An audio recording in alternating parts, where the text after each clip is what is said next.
sini sudah kami bersama-sama dengan seseorang yang luar biasa, bukan pengacara, tapi bekerja melebihi daripada pengacara ini, Kang Deddy. Terima kasih nih Kang Deddy, luar biasa nih Kang Deddy. Saya bilang kalau dulu ada kasusnya Jessica Wongso, kalau Kang Deddy ada pada waktu itu mungkin sudah banyak bisa dituntaskan dalam kasus ini, karena Kang Deddy ini bertindak sebagai seorang lawyer, ya, bukan lawyer, seperti lawyer, dan juga seperti private investigator yang luar biasa. Teman-teman semuanya, kita sudah mengikuti perkembangan kasus pidana sedemikian rupa. Di media terjadi debat yang luar biasa. Ada yang mendukung si A, ada yang mendukung si B, ada yang mendukung si C. Ada yang mengatakan ada pihak penyidik yang salah, ada yang mengatakan pihak terpidana yang salah. Berani mengambil posisi tidak mencari siapa yang salah dan siapa yang benar, tapi posisi yang kita ambil adalah kita ingin menegakkan kebenaran. Itu posisi yang diambil. Itu sebabnya Radi bekerjasama dengan Kang Deddy, dan di sini ada teman-teman saya, ada Pak Bendung, ya, ada Mas Kang Yana, ada Pak Ruli Pengadilan dari Bandung, ada juga Pak Jutek di sini yang selalu bekerja keras, ada Pak Dianto, ada Bostan, ada Eli, ada Rilen, ada Owa Asidoni. Ini ketua PBH Pradi Pusat, ya, Indonesia ini dia. Dan juga apa lagi? Ada Riri. Nah, ini Riri yang selalu pasti sudah sering kenal sampai para wartawan semuanya. Jadi itulah yang posisi yang diambil oleh Pradi, mengambil posisi untuk menegakkan kebenaran, karena kami kedatangan pada waktu itu, pada mulanya kami itu tidak involved dalam kasus ini karena ada beberapa pengacara yang sudah turun tangan. Tapi ketika keluarga daripada terpidana datang kepada kami melalui Kang Deddy, kami betul-betul sungguh-sungguh kaget dan luar biasa. Di mana akhirnya kami menemukan suatu, belum kesimpulan pada itu, tapi arahan, atau pendekatan yang saintifik kami lakukan. Kami punya keyakinan berdasarkan bukti-bukti yang disajikan kepada kami, bahwa ternyata ada bahwa sebenarnya terpidana ini tidak layak dihukum. Kami tidak meyakini bahwa mereka itu bersalah dengan beberapa fakta hukum yang sudah ada. Dan sebelumnya teman-teman juga sudah melihat bahwa kasus ini berkembang dan ada dan menjadi sampai ke pengadilan dan sampai orang ini dihukum. Itu bermula dari kesaksian dari 3 orang, yaitu namanya satu Aib, kedua adalah Liga Abar, ketiga adalah Dewi. 3 orang inilah yang memulai cerita ini. Kalau 3 orang ini tidak bercerita dan membuat kesaksian, nggak ada kasus ini. Kasus pembunuhan itu tidak ada. Ini dulu. Tanpa adanya cerita dari kasus yang tinggal 3 orang ini, tidak ada benang merahnya, tidak ada bukti-bukti, dan tidak ada cerita tentang adanya pembunuhan daripada almarhum Eki dan Vina. 3 orang ini bercerita tentang semua adanya pelemparan, pengejaran, adanya batu dan sebagainya, termasuk adanya samurai, batu yang dilempar dan sebagainya. Nah, kita sudah tahu dari 3 orang ini, Liga Akbar sudah mencabut keterangannya dan menyatakan sebenarnya cerita itu tidak benar. Ya. Hari ini kita mendapatkan bukti yang luar biasa. Melalui Kang Deddy, keluarga dari Dede menghubungi Kang Deddy. Kita kedatangan di sini yaitu Dede.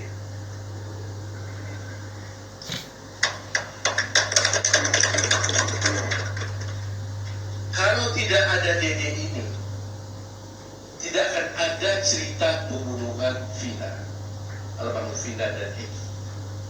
Tapi karena mereka inilah dulunya yang memberikan keterangan palsu, bersaksi palsu,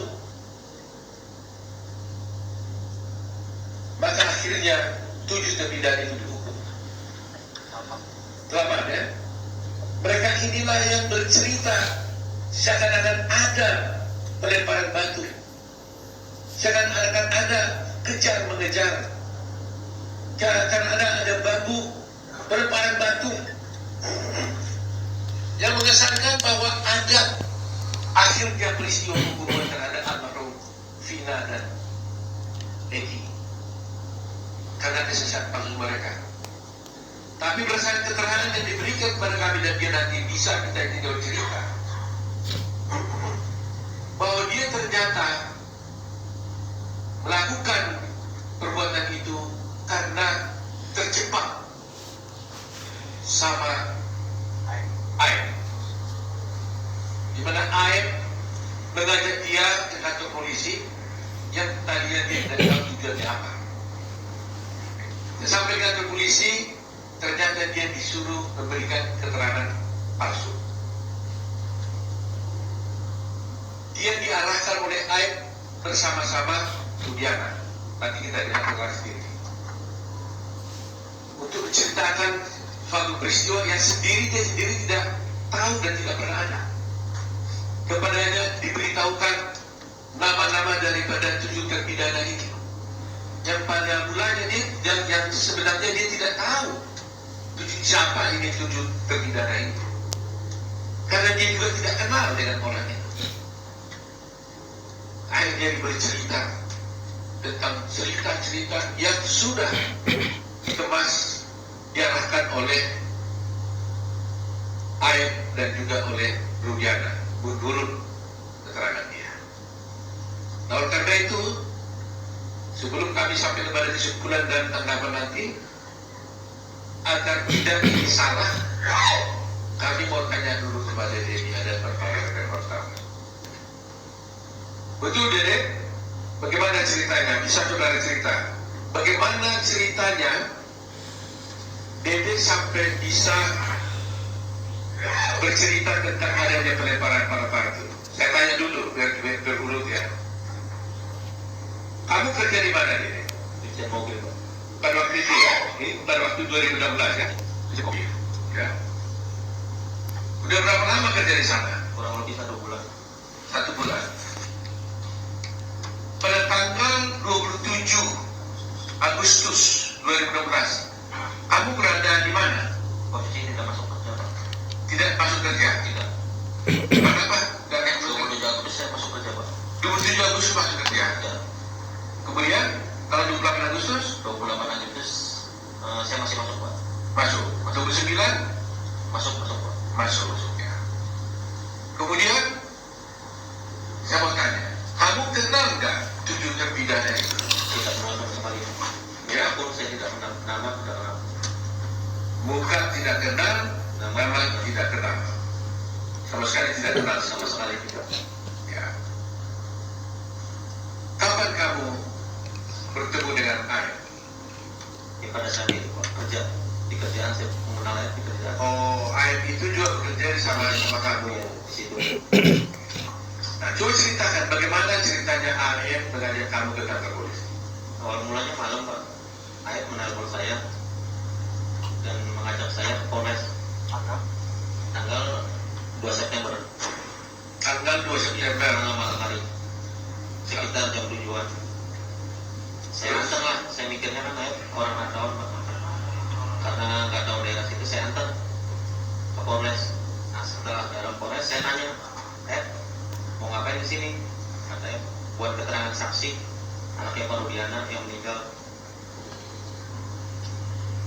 Setelah itu saya tanya, emang mau ngapain kan? Kita tidak tahu peristiwa itu. Nah, udah katanya nanti saya arahin, saya ikutin kalau ada saya, dia bilang itu. Nah, terus Pak Rudiana datang lah. Saya tanya ke Pak Rudiana juga, Pak Rudiana mau ngapain? Buat keterangan apa? Saksi anak saya meninggal. Nah, disitulah diceritakan.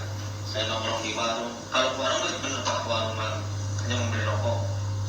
Cuman ada segerombolan anak nongkrong, pelemparan batu, bambu, pengajaran, segerombolan motor ada di situ. Sebenarnya nggak ada. Sudah diceritakan sebelum masuk BAP, sudah diceritakan. Jadi sebelum kamu bertemu dengan Rudiana, kamu kan diajak oleh Rudiana telepon katanya kan? Bukan saya ditelepon, Pak. Saya ditelepon dengan ayah, Pak. Ditelepon oleh ayah. Kamu diajak ke kantor polisi. Iya. Waktu kamu diajak ke kantor polisi, kamu tahu tujuannya itu apa? Belum tahu, Pak. Saya nanyanya pas sudah masuk ke Polres, Pak. Di dalam. Apa katanya waktu kamu diajak ke kantor polisi? Ya saya tanya pas di dalam, mau ngapain sih? Buat jadi saksi, anaknya Pak Rudiana. Nah, sebelum Oh, saya nggak pernah nanya, Pak. Nggak nanya. Nggak nanya, Pak. Oh, dia nanya. Oh, kalau antar saya ke kantor polisi gitu. Oke. Setelah saya antar kantor polisi, Ya, apa yang terjadi? ya saya tanya, mau ngapain di sini? Buat keterangan saksi. Saksi siapa? Pak Rudiana, yang anaknya meninggal. Oh, itu kata ayah. Iya. Nah, kemudian kamu bertemu dengan Rudiana di mana? Di situ juga? Di situ juga. Saya tahu Rudiana pun saat di situ. Oh, kamu kenal Rudiana saat di situ? Saat di situ. Waktu dia pakai baju apa nih? Baju preman atau baju Preman sih, Pak. Baju biasa. baju besi? Apa? Dikenalkan sama ayah siapa ini gitu? Iya, dikenalkan sama ayah. Ini Pak Rudiana. Dikasih tahu, ini Pak Rudiana, Ini Pak Rudiana. apa lagi? Bapaknya yang Ayah. Diberitahu nggak dia polisi? diberitahu di Oh, polisi. ini polisi. Gitu. Polisi. Jawabannya diberitahu pada waktu itu. Intel narkoba. Oh, itu narkoba katanya. Diberitahu gitu ya. Diberitahu. Nah, atas apa kata ayah kepada kamu? Ya saya bilang ke Pak Rudiana juga pas itu, Pak, buat jadi saksi apa? Anak saya meninggal katanya. Nah, sedangkan saya tidak tahu kejadian itu, dan saya pun tidak kenal nama-nama dan muka, dan peristiwa itu emang tidak tahu sama sekali, Pak. Nah, terus apa kata Rudiana? Kata Rudiana, dia bilang, Pak, ya udah ntar saya kasih tahu katanya. Ya setelah dikasih tahu, pada saat nongkrong di situ, pada saat ke warung ada orang segerombolan nongkrong, terus melihat pelemparan batu kepada anaknya Pak Rudiana. Nah, terus dilempar batu itu tidak kena, terus pengajaran membawa bambu. Nah, terus setelah itu ya tidak tahu kejadian itu lagi, Pak. Setelah pengajaran tidak tahu. Sudah sampai situ doang. Tadi kan kamu ceritakan bahwa kamu diarahkan oleh AF dan Rudiana. Saya mau lihat peran masing-masing. AF ngomong apa, Pak Rudiana ngomong apa? Saya masih tahu, bilang aja ya ada segerombolan orang di situ. Baik. Terus Pak Rudiana? Pak Rudiana ngasih tahu masalah motor sama nama, Pak. Sama nama? Iya, motor dan nama. Saya tahu dari Pak Rudiana. Dikasih tahu sama Pak Rudiana. Oh, nama-nama pelaku. Nama-nama pelaku. Apa yang tadi waktu itu? Kan saya bilang saya nggak kenal, Pak, nama-nama pelaku. Nah, Muka pun nggak kenal. Terus kata Pak Rudiana, ya udah ntar saya kasih tahu nama-namanya pelakunya. Dikasih tahu. masih ingat kan nama-nama? Nggak ingat pasti, Pak. Oh, tapi Nggak mengingat soalnya kan nggak kenal, Pak. Oh. Nama pun pas di situ kan dikasih tahu. Oh, tapi disitulah diberitahu katakan tidak aja katanya. Iya. Nah, sekarang setelah diarahkan oleh AF dan Rudiana, lantas siapa yang melakukan buat BAP-nya? Mereka Rudiana juga? Bukan, Pak. Oh, bukan. Bukan. Siapa? Ya penyidik di situ, Pak. Oh, penyidik. Di situ. Jadi kamu diarahkan oleh AF dan Rudiana dulu, setelah itu baru di BAP oleh penyidik yang lain. Iya. Oh. Jadi penyidik yang lain ini nggak pernah mengarahkan kamu lagi dong? Nggak pernah, Pak. Yang mengarahkan justru di si Rudiana dan yang lainnya gitu loh. Sebelum masuk itu, Pak. Ya karena memang selalu terjadi begitu kan, yang menghubungi dengan yang menyidiknya selalu beda. Supaya yang menyidik, kalau upaya menyidik ditanya, pernah kamu dipukuli penyidik, pasti nggak pernah dipukuli, tapi dipukuli dulu sebelum jadi luar. Kira-kira begitu cerita-cerita film yang kita nonton lah gitu ya. Ya, kira-kira begitu ya. Nah, jadi sekarang diarahkan oleh ini. Jadi penyidiknya tidak pernah mengarahkan, tapi sudah diarahkan oleh Rudiana dan AF. Begitu ya. Nah, kemudian setelah itu terjadi di BAP, Ya, apa seperti biasa, Pak. Ditanya. ditanya aja ya, Ditanya, kamu ceritakan seperti yang diarahkan itu. Seperti yang diarahkan sebelum masuk. Ya, saya mau tanya, kenapa kamu mau? Sebenarnya hati saya Mas sebenarnya nggak mau Pak. Kan saya juga sudah bilang Pak, saya tidak tahu kejadian ini sama sekali dengan AF dengan Pak Rudiana. Nah pada saat itu kan saya rakyat kecil Pak, saya nggak ngerti hukum, sekolah pun saya hanya SMP. Ya saya merasa takut Pak, sudah dialog, saya bisa apa di situ Pak? Ya tapi kan rumahnya kan kamu kan merasa berdua, kenapa nggak nolak aja? Apa kamu diiming-iming? Tidak ada sama sekali Pak, diiming-iming itu Enggak. tidak ada sama sekali. Tapi kok kan orang bertanya, kok semudah itu kamu langsung diajak ini langsung kamu mau gitu, kenapa? Maunya pun kan karena tidak tahu bahwa momes itu kan diberi buat kesaksian anaknya Pak Rudiana. Mungkin kalau saya tahu, ngasih tahu sebelum masuk Polres, saya nggak mau Pak. Ya tapi setelah di dalam Polres, terus kenapa jadi kamu mau? Karena takut Pak. Takut sama siapa? Ya takut karena sudah di dalam Polres itu Pak. Loh, kenapa? Kalau di dalam Polres kenapa rumahnya? Ya karena saya nggak ngerti hukum. Loh iya, karena Polres apa? Ada kamu dipukul nggak? Enggak sih Pak. Apa karena Pak Rudiana polisi gitu? Nah iya, bisa jadi Pak. Macam bisa jadi, ya benarnya di mana? Ya emang karena polisi Pak, saya takut. Jadi perhatian kamu merasa takut, Ya merasa takut. karena sudah berada di kantor polisi, Ya, karena kamu diminta oleh Pak Rudiana ke polisi, Ya. kamu ikuti saja. ya. Nah waktu itu kamu tahu lah akibatnya itu waktu itu. Saya tahu Pak akibatnya. Pasti tahu saya. Ya setelah di BAP pun ya, saya ngomong ke Air Pak. Ya. Saya bilang Air, kenapa membuat kesaksian seperti ini, kata saya. Kan bakal berat ke depan. Udah, katanya saya kesal sama terpidana itu Pak. Kata ayah. Ya. Kenapa? Karena pernah dipukuli Pak. Oh, si ayah cerita bahwa dia pernah dipukuli oleh. Oh, berarti Aep bikin dendam. Oh, ayah merasa apa? Dipukuli Oleh warga situ, bukan oleh terpidana. Ya ada terpidana juga. Ada terpidananya. Jadi merasa kesal dia. Merasa kesal. Sehingga diarahkan. Ya dendam. Nah, kamu diperiksa itu di mana? Di Polres mana itu? Polres Cirebon. Polres Cirebon. Nah, setelah di Polres Cirebon, apakah kamu pernah juga diperiksa di Polda? Tidak pernah sama sekali 2016 Pak. Hah? Tidak pernah. Tidak pernah. Tetapi di sini kita lihat ada berita acara kamu juga ada di Polda. Jadi di sini ada wartawan, kita lihat ya. Ini ada berita acara di sini di Polres dan juga ada acara berita acara di Polda. Tapi dia merasa kamu tak pernah tanda tangan berita acara yang di Polda tidak pernah Pak. 2016 saya tidak pernah. di Polda kamu tidak pernah tanda tangan berita acara di Polda. Di BAP pun tidak pernah Pak. Kesana pun tidak pernah. Kamu kok tahu di mana Polda? Tidak tahu sama sekali Pak. Sampai sekarang kamu tidak tahu Polda. Tidak tahu sampai sekarang. Sampai sekarang pun istilahnya tidak tahu Pak. Yang sekarang 2024 mah udah Pak. Cuman kan kalau jalan terus saya nggak Pak. Ya artinya yang 2016 tahun 2004 Bandung itu kamu tidak pernah ke Polda. Tidak tahu Pak sama sekali. Tidak tahu ya. Tidak tahu. Soalnya di sini ada berita acara kamu di Polda pada tanggal 23 November. Itu nggak ada ya? Nggak ada Pak. Nggak pernah terjadi. Jadi ini kalau begini ada parah begini ini, seperti yang kamu lihat di sini ini, tanda tangan ada nggak? Tanda tangannya pun agak beda Pak. Kamu nggak pernah tanda tangan ini? Iya, disamain sama yang 2016 di Polres itu Pak. Beda Pak. Oh gitu. Tapi kamu intinya kamu tidak pernah tanda Tidak tangan. pernah. Dan di sana pun tidak pernah Pak. Di BAP pun di Polda tidak pernah 2016. Hanya di Polres Cirebon. Saya mau tanya lagi, kamu pernah disumpah nggak oleh polisi? Tidak pernah sama sekali. Hah? Tidak pernah. Nggak pernah. Kemudian kamu setelah kejadian ini, kamu pernah hadir di pengadilan tidak? Terus untuk bersaksi? Tidak pernah sama sekali. Kamu tidak pernah datang di pengadilan dan tidak pernah menjadi saksi di pengadilan? Tidak sama sekali. Kalau untuk keterangan Pak Jutek gimana itu? Dia belum keputusan pengadilan, dia benar ada kata-kata di situ bahwa dia ada memberikan keterangan di bawah sumpah. Ya. Di dalam putusan.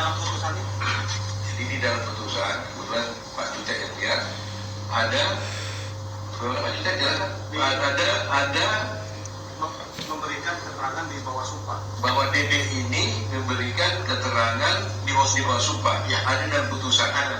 Padahal dia sendiri tidak pernah datang di pengadilan dan tidak pernah memberikan keterangan apalagi di bawah sumpah. Mungkin dia Pak? Iya. Nah ini menjadi, jadi ini yang menjadi masalah kita ini.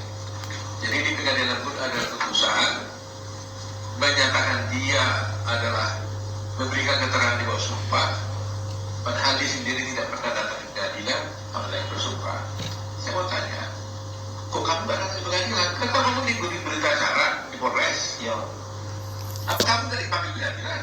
dipanggil Pak. Ada surat panggilannya dan Oh ada. Ada. Terus kalau nggak datang? Nggak datang Pak, karena takut. Cuma saya nanya Pak, pas surat datang, saya nanya Pak Rudiana, Pak ini gimana? Ada surat panggilan dari pengadilan, udah katanya nggak usah datang, Wah, biarin aja. Jadi ada panggilan dari pengadilan kepada kamu untuk melakukan tugasmu sebagai warga negara bersaksi di pengadilan, tapi kamu dilarang oleh Dilarang oleh Pak Rudiana. katakan bagaimana kan? Tidak, Pak, ada surat pengadilan datang, kata saya, bagaimana ini? Nah kata Pak Rudiana, udah nggak usah datang, katanya, biarin aja. Jadi Pak Rudiana menurut dia itu tadi menyuruh tidak usah datang ke pengadilan. Ya. Jadi sekali sudah tahu tuh pasal apa yang dilanggar itu kalau seperti itu kan. Melarang orang tidak datang ke pengadilan, padahal itu adalah kewajiban hukum dia. Karena Rudiana mengakibatkan. Saudara tahu kenapa kamu dilarang datang ke pengadilan? Tidak tahu Pak, hanya bilang itu saja. Oh hanya bilang itu saja. Jangan datang, tidak perlu datang ke pengadilan. wah, Pertanyaan saya terakhir ini, jadi kenapa kamu tiba-tiba sekarang mau datang ke sini? Karena saya mikir merasa bersalah Pak. Ya selama 8 tahun pun sebenarnya saya mau jujur Pak, mau mengungkap ini sebenarnya Pak. Cuman saya bingung Pak, mau mengungkap siapa Pak? Pendamping pun saya nggak punya. Karena selama 8 tahun saya merasa bersalah Pak. Bayangin Pak, saya hidup enak di sini Pak, bisa kerja, bisa nikah istilahnya Pak, sama anak istri bisa bahagia, sedangkan dia di penjara seumur hidup Pak. Saya merasa berdosa Pak selama 8 tahun, merasa Pak. Nah, saya putuskan kemarin Pak, seminggu sebelum saya bertemu Kang Deddy, saya putuskan dulu Pak. Saya tekad saya harus pulang, saya harus menerima resikonya, apapun resikonya, entah ada hukuman buat saya terima Pak. Siapa yang menghubungi kamu katanya ke tempat ini? Inisiatif kamu sendiri atau gimana? Inisiatif saya sendiri Pak, tapi rundingan sama keluarga Pak. Teteh dulu. Oh jadi setelah lihat viral-viral begini, kamu rundingan sama keluarga? Rundingan sama keluarga. Apa? Gimana rundingannya? Ya, Teteh Pak, sebelum sebulan setengah viral itu Pak, Teteh pernah bilang Pak, apa datang aja ke Pak Denita. Kata saya bilang, nanti aja lah, karena saya belum siap Pak, masih takut dan bingung kehilangan pekerjaan Pak. Nah terus setelah dorong keluarga dorong terus, nah seminggu sebelum Pak Deddy, nah tekad saya bulantir, fisik saya kuatir, saya bilang malam itu juga jam 11, saya bilang udah kontak Pak Deddy di Instagram, cuman tidak direspon Pak. Baru saya ke TikTok Ferry, ke TikTok Ferry, Teteh suruh ke TikTok Ferry, terus direspon alhamdulillah Pak. Jadi teman-teman wartawan sudah di sini. Yang menghubungi Kang Deddy ini adalah dia. Kita tidak mencari-cari, tidak menemukan Deddy. Deddy sendiri yang berunding dengan keluarganya merasa bersalah dan akhirnya datang menemui Kang Deddy dan Deddy membawa ke sini. Pokoknya saya tegaskan, intinya saya keluar itu bukan dicari dengan Pak Deddy, bukan ada yang dari luar menyuruh saya, karena ini inisiatif saya sendiri merasa bersalah dan keluarga, ada dorongan dari keluarga, bukan selebihnya nggak ada lagi. Dede, Ya, kamu kan tadi mengaku sudah bersama melakukan memberikan keterangan palsu dulu atas arahan daripada Aep dan juga Rudiana. Ya, kita juga pernah melaporkan kamu juga, ya, ya kan? Tapi sekarang kamu datang mengaku bersalah. Kamu tahu resikonya ini buat kamu. Tahu Pak, sangat tahu resikonya. Kamu tahu bahwa kamu bisa dipenjara gara-gara pengakuanmu sekarang ini. Tahu Pak, saya siap resikonya.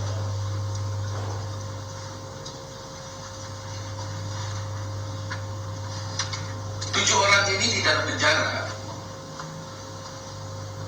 gara-gara kamu. Iya Pak. Kamu bersedia nggak masuk penjara supaya 7 orang ini keluar? Sangat bersedia Pak. Yang penting intinya ketika perbedaan itu saya mau keluar Pak, bebas seperti kehidupan saya kemarin Pak, karena saya merasa bersalah. Meskipun kamu masuk penjara, Siap Pak, meskipun saya masuk penjara menggantikan 7 perdana itu saya siap Pak.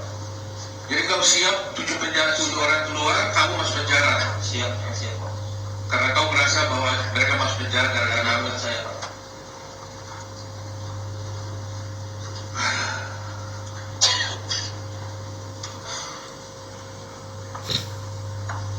Terima kasih ya Dede ya, walaupun kamu ini sudah berbuat salah, tapi Tuhan menolong bahwa kamu bisa dibuka hati pikiranmu untuk menegakkan kebenaran. Kalau kamu tidak bisa datang di sini, bayangkan mereka itu akan ada di sana seumur hidup. Seumur hidup. Semua keluarganya bukan teraniaya. Dan keadilannya jadi tidak tercapai. Republik menjadi hancur. Tapi dengan keberanianmu ini, meskipun kau bersalah, ya saya harap di dalam hukum sebenarnya Dede, saya bisa jelaskan sedikit. Belum tentu juga kau bisa harus dihukum, walaupun kau bersalah.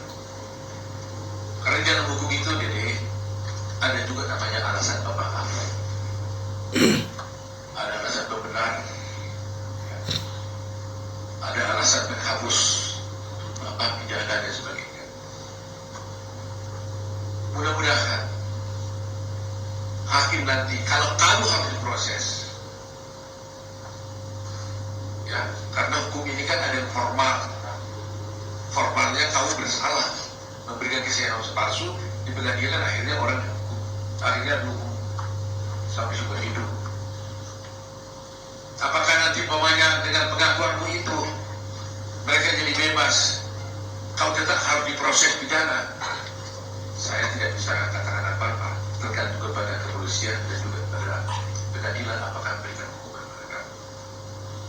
Tetapi karena keberanian untuk berbuat baik, untuk bertobat, menyatakan kebenaran, kami tetap dari kerajaan membela kami. Supaya jangan ada yang takut untuk bertindak menyatakan yang benar. Jangan ada yang takut. Seperti ini, berbuat salah tapi bertobat, mengaku bersalah. Mudah-mudahan ada alasan pemaaf buat kamu, ya, yang diberi oleh hakimnya. Jadi sekali lagi ya, berani kamu ya. Berani Pak. 7 orang keluar, kamu masuk penjara menggantikan mereka. Iya Pak. Intinya saya keluar, ini 7 perdana itu saya keluar. Ya, mudah-mudahan mereka keluar. Bangunan. Jadi saya lebih senang Pak. Mudah-mudahan mereka keluar, kamu juga nggak perlu masuk penjara. Amin. Kami saya serahkan kepada hukum dan keadilan. Itu ada dia, terima kasih dia. Tapi ini hatinya apa ya? Nggak tahan nih memberi bu. Kalau air mata begini, kita pada lawyer hati kita udah berkali-kali sering digini. Jadi sampai air mata kita udah habis. Karena kita udah sering melihat kejadian-kejadian seperti ini. Belum kita udah lihat tragedi bagaimana Jessica Wongso. Sekarang Dedi. Saya nggak tahu masih akan ada lagi nggak kasus lain yang bisa terungkap seperti ini. Tapi terus terang aja terima kasih ya kepada para wartawan semuanya. Terus terang aja kalau ada wartawan, media massa, televisi yang mau dengan sepenuh hati mengikuti dan membuka kasus ini, tidak terbongkar. Jasamu luar biasa. Jasa para media televisi, baik Instagram, siapapun lah, medsos, netizen di Indonesia ini, saya atas nama Brady, senam advokat Indonesia, senam keadilan, berterima kasih sebenarnya. Ini belum tuntas memang, tapi dengan adanya kedatangan Dede ini ada di gambar juga, mudah-mudahan menjadi keberanian mereka. Dan sebagai bukti, Dede ini juga sudah datang memberikan keterangannya itu di hadapan notaris. Kita tandatangan di hadapan notaris. Semua keterangan dia itu tadi. Jadi kita lihat, Dede datang bertemu dengan Kang Deddy bukan karena disaring oleh Kang Deddy, tapi dia sendiri yang berunding dengan keluarganya, merasa bahwa dia bersalah menghubungi Kang Deddy. Ya, dan ini kita ajak ke notaris juga, itu atas sukarela dia membuat betul ya, Dede ya. Artinya dia firm, ya betul. Nah, mari kita rakyat Indonesia menilai apakah keberanian Dede ini tetap harus kita hormati. Di satu pihak nanti akan ada polemik, di satu pihak dia sudah bersalah, tapi dia di satu pihak dia sudah menjadi pahlawan untuk bisa membongkar kasus ini. Mari kita dukung Dede, mari kita doakan Dede, kita kuatkan hatinya supaya kasus ini bisa terbuka. Dan kepada Kapolri, terima kasih Pak Kapolri karena sudah menugaskan kemarin saya lihat ada Bapak Resri, Irwasu, Propam untuk tangan kasus ini. Mari kita sama-sama membongkar kasus ini untuk tegaknya hukum dan keadilan. Kalau toh ada di sini katakan Deddy bahwa itulah dari polisi, bukan kepolisian secara institusi, ini adalah oknum. Oknum. Jangan gara-gara satu oknum tercoreng nama institusi. Jadi kita harus berani ya membuka kasus ini. Jangan gara-gara sedikit nilai rusak sukses sebelahnya. Jangan gara-gara satu oknum yang berbuat menjadi rusak institusi kepolisian. Kami butuh polisi Pak. Kalau tanpa polisi tidak mungkin ada keamanan di negeri. Kami tetap ingin menjaga baik kepolisian. Oleh karena itu apapun kami siap bekerja sama dengan pihak kepolisian seperti yang dilakukan oleh Kang Deddy ini. Dan terus terang Pak, teman-teman semua, para netizen di seluruh Indonesia, menjadi pertanyaan sekarang, kalaulah seperti dikatakan oleh Kang Deddy, si Deddy tadi itu benar, itu hanya rekayasa. Menjadi pertanyaan kita sekarang, apa motifnya dibuat seperti ini? Apa motifnya harus dibuat cerita seperti ini supaya 7 orang ini jadi terdakwa, dihukum seumur hidup?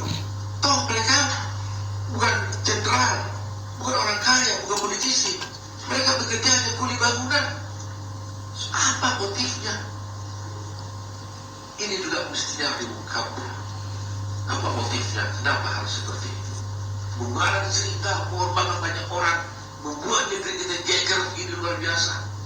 Apa motifnya?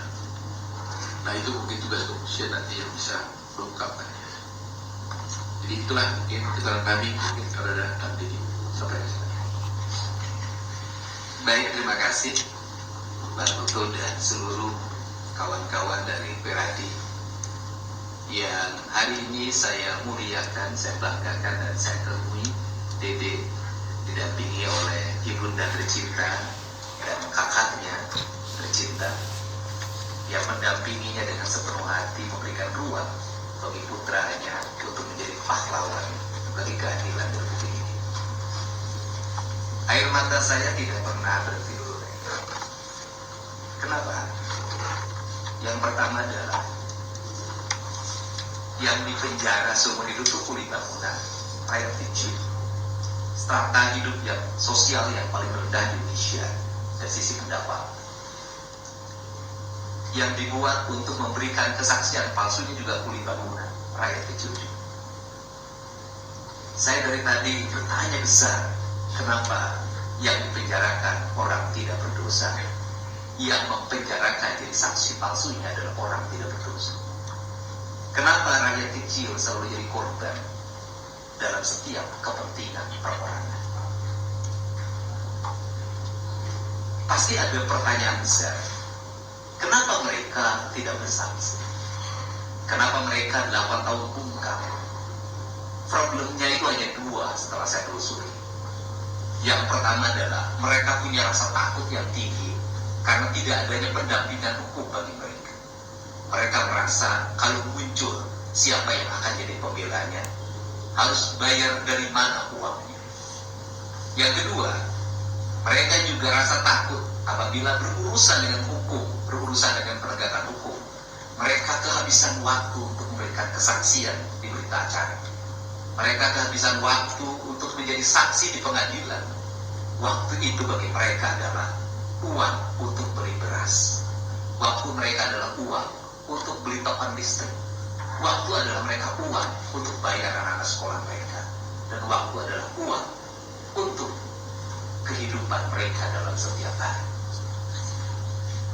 Perjalanan ini Bang Oto bukan hanya perjalanan hukum material. Saya memandang dari tadi ini adalah perjalanan spiritual saya. Mungkin beda orang memahami spiritual. Spiritual apa yang saya dalami?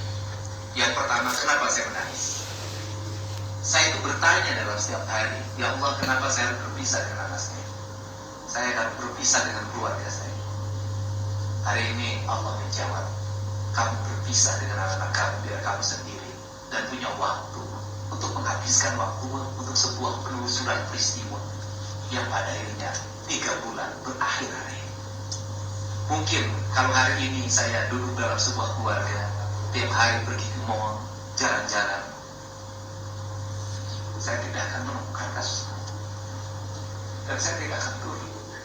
Saya menikmati hidup dalam sebuah keluarga. Yang kedua, kasus ini adalah peristiwa seorang ibu.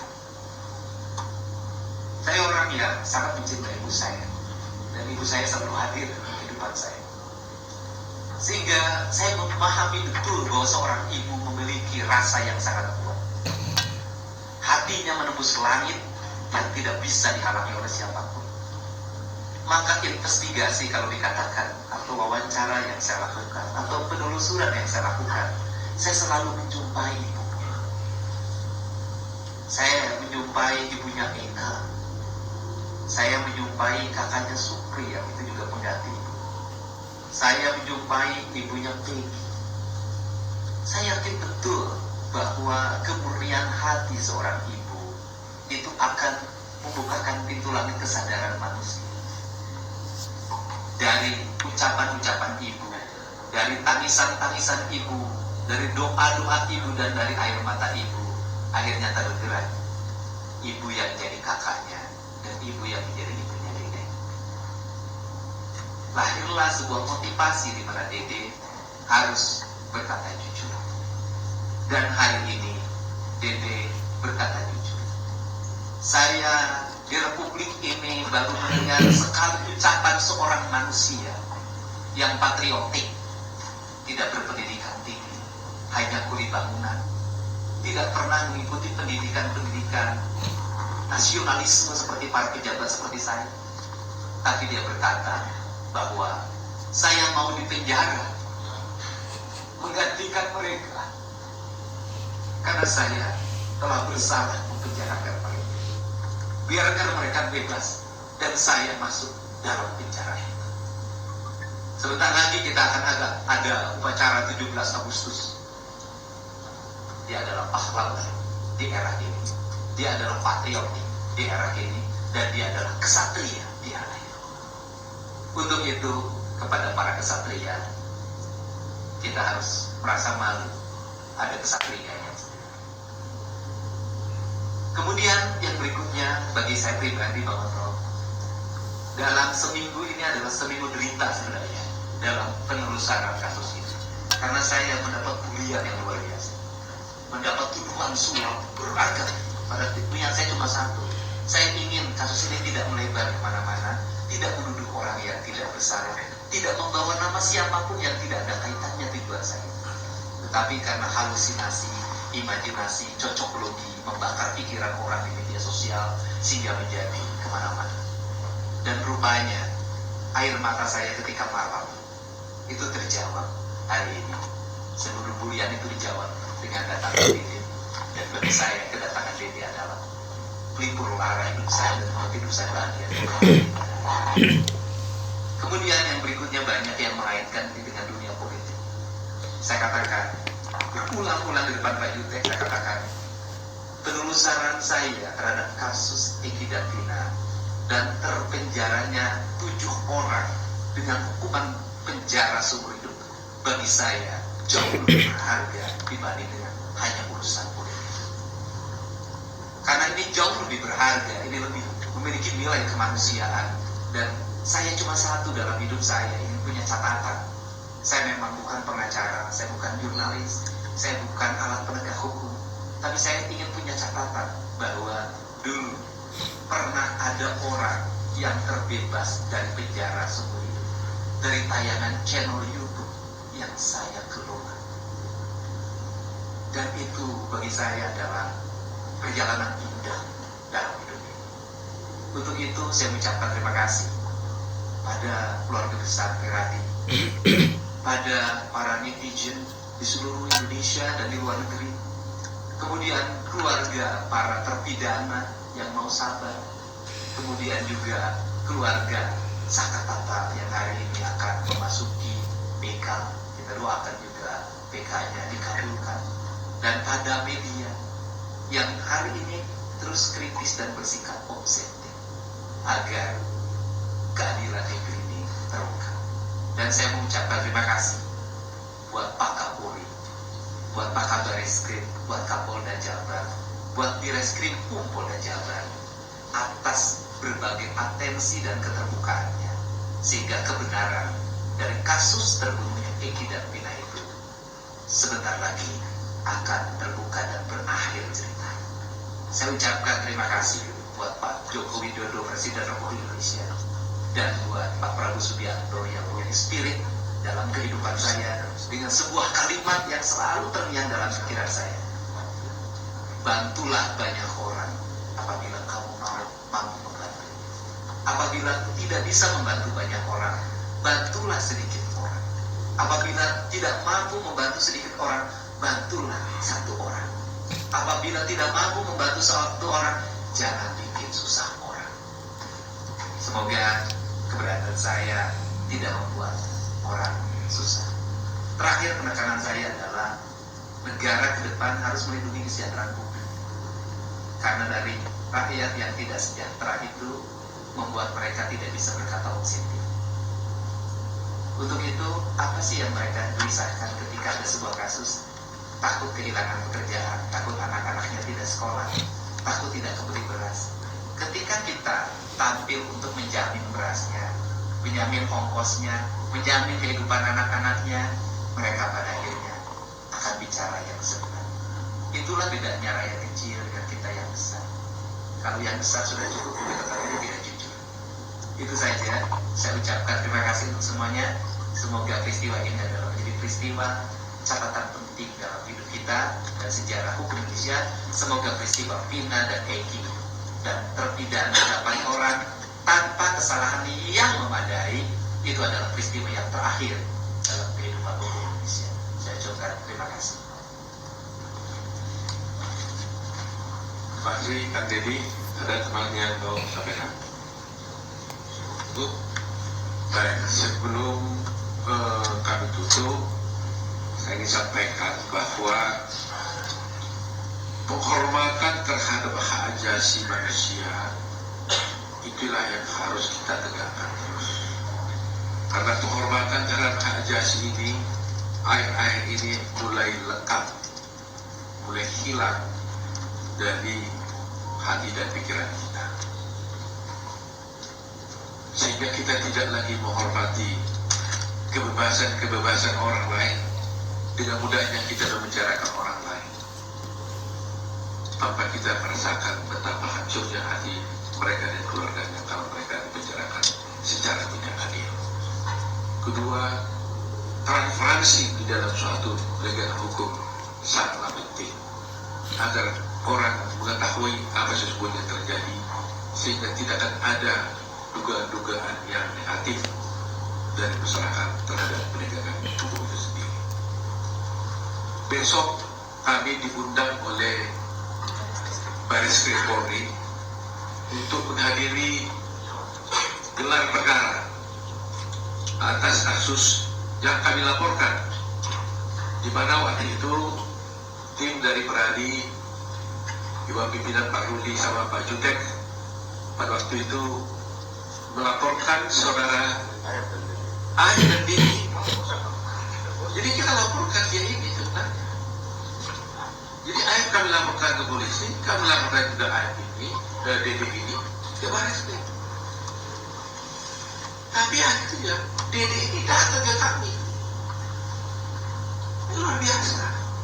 Dia kami laporkan karena kami duga melakukan kesaksian palsu seperti yang kita sudah lihat tadi. Dia datang mengatakan bahwa memang saya kesaksian palsu, mengakui. Kalau bukan Tuhan yang membuka pintu hatinya, tidak mungkin. Pasti Tuhan yang membuka. Dan siapa? 7 orang keluar. Asal 7 orang ini keluar, biar saya masuk penjara menggantikan mereka. Itu kata. Tidak ada keberanian orang seperti ini sekarang. Tidak ada. Zaman sekarang ini seperti ini. Biasanya langsung kabur, takut. Dia berani mengambil risiko itu. Luar biasa. Itu luar biasa. Jadi itulah. Jadi mudah-mudahan kami tunggu nih. Aib, di mana kau sayang? Aib sayang, kembalilah ke jalan yang benar. Kang Deddy sudah bertemu ayahnya. Ya, mudah-mudahan Aib datang. Tidak apa-apa Aib. Jangan korbankan anak manusia. Tegakkan hukum. Deddy ada contohnya sih. Kau tidak ada apa-apa. Ya, datanglah, Aib. Ceritakan yang sebenarnya. Dan kepada Pak Rudiana, kami juga minta waktunya tiba untuk juga katakan yang sebenarnya. Katakanlah yang sebenarnya. Belum terlambat. Belum terlambat. Itu harapan kami. Jadi mudah-mudahan besok jam berapa kita? Jam 11. Jadi aneh kan? Kami laporkan Aib, kami laporkan Dede. Dede datang, dan malah datang, dan besok dalam perkara. Nah bagaimana mau melihat perkara? Ya besok terpaksa kita bawa dari Dede ini ya. Bersedia nggak Dede besok ke Mabes Polri? Siap. Perkara penjelasannya. Kita laporkan dia tak perlu dibanting, langsung datang sendiri di sana. Ya, jadi kita lihat besok bagaimana babak berikutnya. Mudah-mudahan semua pihak ini terbuka, jangan lagi ada mencoba menghalang-halangi. Ya, kalau selama ini berdebat-debat, ada yang bela A dan bela B, sekarang sudah terbuka. Jangan lagi lah. Jangan ada dusta di antara kita. Baru seminggu yang lalu saya berkata di satu media tentang apa kata-kata seorang penjaga viral Gibran, dan hari ini mulai terbukti. Saya katakan begini, kebohongan kecil hanya bisa ditutupi dengan kebohongan yang besar. Kebohongan besar hanya bisa juga ditutupi dengan kebohongan yang lebih besar lagi. Sampai akhirnya kebohongan itu bercerita tentang kebohongan itu sendiri.